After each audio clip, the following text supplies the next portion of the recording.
I often talk about the fact that I think the worst thing you could be in professional sports as an organization is mediocre. If you're really bad or terrible, you get a really high draft pick, and you always have that chance to me to seem to build from the ground up. There really, frankly, isn't much place to go but up. And if you're in the playoffs, you're a playoff contending team. That means you're one step closer to potentially winning a championship. So you're kind of okay in that position. But the worst thing you could be is just middle of the road and just flat out mediocre. And for the past several years, I feel that's what the Tennessee Titans have been. Not a horrible organization, not a great organization, just kind of mediocre, middle of the road, and most importantly of all, really lacking a true established, identity, really lacking that direction, really lacking that leadership, really lacking that thing that says, "Hey, this is Tennessee Titans football." What is Tennessee Titans football? I don't think we've known that for some time now, frankly. And it's kind of interesting because when you look at the Tennessee Titans and their recent draft history, they've had some nice successes. Jarrell Casey, he wasn't a first round pick back in 2011, but he has been every bit of what you could hope for and then some. Kendall Wright, your first round pick in 2012, had over 1,000 yards receiving this past season. Zach Brown, a second round pick in 2012.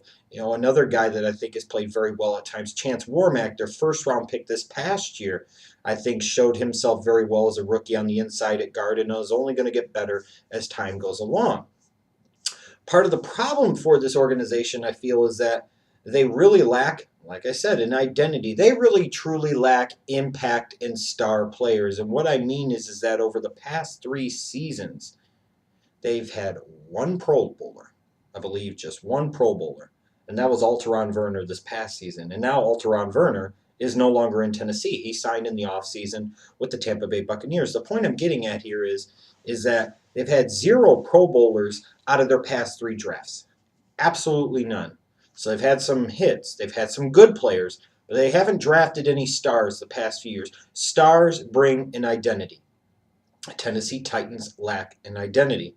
And the other big problem is the ultimate 800-pound gorilla in the room. The biggest question of all is what's going to happen with Jake Locker. They took him 8th overall in the 2011 draft, and frankly, he's been a bit of a dick tease. When he has been healthy, he's shown flashes of being really good and other flashes of not so good. But the single biggest problem for a Jake Locker is the fact that he can't stay healthy. He can't stay on the field. And for the Tennessee Titans, the ultimate question is, and the ultimate problem is, Jake Locker. Is he going to be healthy? Can he stay on the field? If he does stay on the field, is he a guy that we could continue to invest in for years to come and really count on and really trust to become the leader of this franchise and give this franchise an identity it has lacked for many seasons? And this, again, is what you talk about. You could do quite a number of other things right. But if you miss at quarterback, and you miss on quarterbacks in particular in the first round, it sets your organization back years. And when you look at the Tennessee Titans and you look at the selection of Jake Locker, 8th overall in 2011, where are the Tennessee Titans? They're not in much different of a position than they were after the 2010 season. That's not a good thing.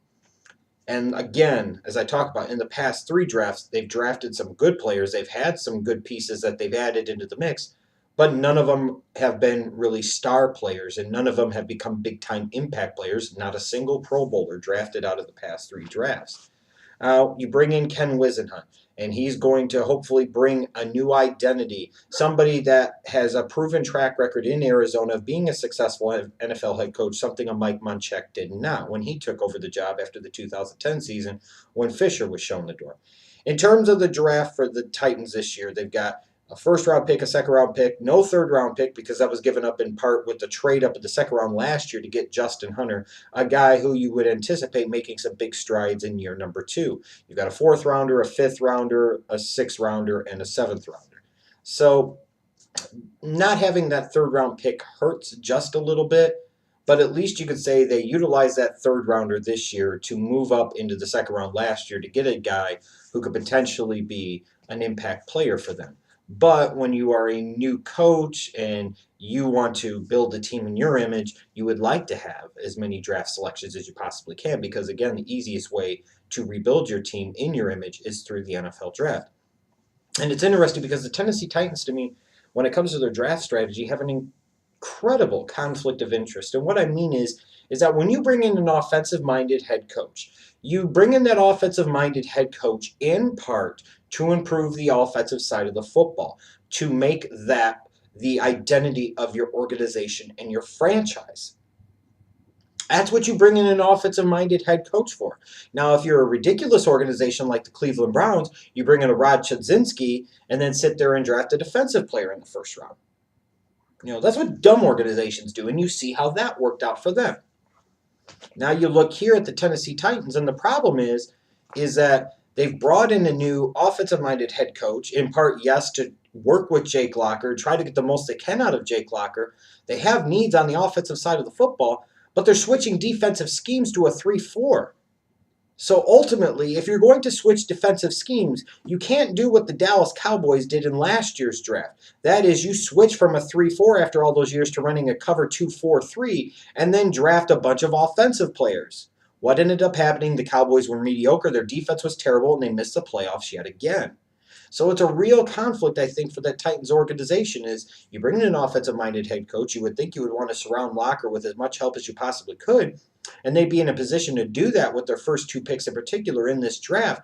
The problem is if you ignore that defensive side of the football and you don't bring in the adequate, appropriate pieces to fit that 3-4 defense, then it's just going to be another mediocre season, and the Titans are going to be picking somewhere in the first 10 to 12 picks again next year. In terms of the team needs for this organization, look, the number one team need is Jake Locker staying healthy. You can't just address that in the draft. If you don't think Jake Locker is going to be the guy, then maybe quarterback needs to be the number one priority. But for now, I'm going to assume that Whisenhunt was brought in part because he wanted to work with Jake Locker. He feels Jake Locker deserves another chance, and the Titans just aren't quite ready to give up on Jake Locker yet because unlike, let's say, a Blaine Gabbert or a Christian Ponder, Locker showed a little more potential at times to be that guy than either one of those 2 guys that were taken in the first round of 2011 along with him. But at the end of the day, you are getting ready to switch to a 3-4 scheme. And the thing that you need the most in a 3-4 scheme are those pass rushing outside linebackers. And I could argue with if they're going to convert a Derek Morgan, it's questionable whether or not he will be a great scheme fit for the 3-4. You could argue they need one for sure outside linebacker that could play in that 3-4 and be a real impact pass rusher, and they might need 2. Outside linebacker, to me, is the biggest need on this team. Running back, on the flip side, now that you've gotten rid of a Chris Johnson, that's a big need. Offensive tackle, now that you have sent David Stewart off and out of the way. Even when you brought in a Michael Orr at some point in time, Michael Roos isn't going to be there much longer. Offensive tackle is going to be a long-term need for this organization. Alteron Werner left via free agency, so corner becomes a big need. In order to effectively run a 3-4, you need that zero-gap defensive tackle, that nose tackle that can eat up 2 blockers, maybe even sometimes 3, consistently. And I don't know if the Titans have that guy on their roster. They probably need guys, that will fit well at defensive end in that 3-4 scheme, those 5 technique ends. Maybe Jarrell Casey could be one of them, but where's the other one going to come from? There's a lot of questions here for the Tennessee Titans, and this is going to be a very important draft for them. Because if they hit it out of the park with this draft and they do well in this first draft under Ken Whisenhunt as the head coach, this is a Titans team that isn't that far out of playoff contention. But if they don't effectively address their needs and they don't get, most importantly of all, regardless of the side of the football, one of the teams that most desperately in all of the National Football League needs star talent and needs impact players, it's the Tennessee Titans on either side of the football. And that's just that simple. So if the Tennessee Titans sat there and let's say in round 1, they picked an offensive tackle, and then in round 2, they picked a running back, I probably won't knock them that much because, again, an offensive-minded head coach, you need to help him out. And those guys, the tackle and the running back, are designed to help out who? Your young quarterback, Jake Locker. If they do that, can't really knock them because, again, that is a priority. On the flip side, if they sit there and say, hey, we're going to a 3-4 defense, we have to make sure we get the pieces on that side of the football. If they go outside linebacker, freaking nose tackle, corner, or outside linebacker, corner, outside linebacker, again, I can't really knock them. The Titans here could go in a bunch of different directions, and it may be best suited for them to just go best available player at a position of need all throughout the draft, which you could argue is what every team should do when it comes to the NFL draft year in and year out. Don't just draft for need, and don't just strictly draft best player available.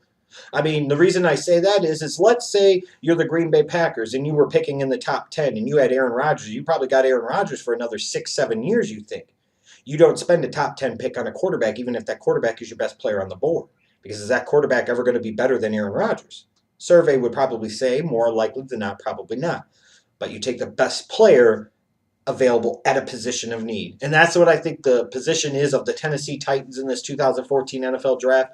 Could they move up a little bit? Yes. Are they a candidate to me to move down in either round 1 or round 2 to maybe try and recoup that third round pick that they lost with the Justin Hunter trade up with San Francisco last year in the draft? Perhaps. It'll be very interesting to see. Because like I said, this is an organization that really isn't that far away, but they desperately need some impact talent, and they need to get some help for Jake Locker.